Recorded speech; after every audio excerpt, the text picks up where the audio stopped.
नमस्कार, TV news में आपका स्वागत है। इस्लाम धर्म मूर्ति पूजा की इजाजत नहीं देता, लेकिन क्या इस्लाम धर्म राष्ट्र नायकों के सम्मान की भी इजाजत नहीं देता है?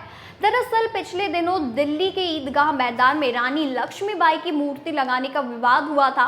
वो विवाद दिल्ली हाईकोर्ट में भी पहुंच गया। आज हाईकोर्ट ने मूर्ति लगाने का विरोध करने वालों से सवाल पूछा कि रानी लक्ष्मीबाई की मूर्ति से नमाज पढ़ने में क्या दिक्कत है। रानी लक्ष्मीबाई कोई धार्मिक शख्सियत नहीं है, वो तो राष्ट्रीय शख्सियत है। आजादी की पहली लड़ाई में अंग्रेजों से टक्कर लेने वाली रानी लक्ष्मीबाई देश की महान स्वतंत्रता सेनानी थी। लेकिन पिछले दिनों दिल्ली के सदर बाजार के कुछ लोगों ने देश के प्रति उनके समर्पण का अपमान करने की कोशिश की।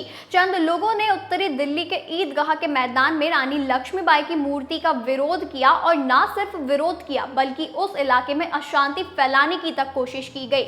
दिल्ली हाईकोर्ट ने भी ऐसे लोगों को आईना दिखाया है। हाईकोर्ट ने सख्त टिप्पणी करते हुए कहा कि रानी लक्ष्मीबाई की मूर्ति से नमाज पढ़ने में क्या दिक्कत आ रही है। रानी लक्ष्मीबाई कोई धार्मिक हस्ती नहीं है, वह राष्ट्रीय नायिका है। हम 1857 की लड़ाई को नहीं भूल सकते। अदालत ने ईदगाह मस्जिद कमेटी को रानी लक्ष्मीबाई की जीवनी याद दिलाई। कोर्ट का आदेश इस और इशारा कर रहा था कि मुस्लिम समाज के लोगों को नमाज लक्ष्मीबाई की मूर्ति के सामने नहीं पढ़नी, बल्कि नमाज लक्ष्मीबाई की मूर्ति के बीच से पढ़ना है।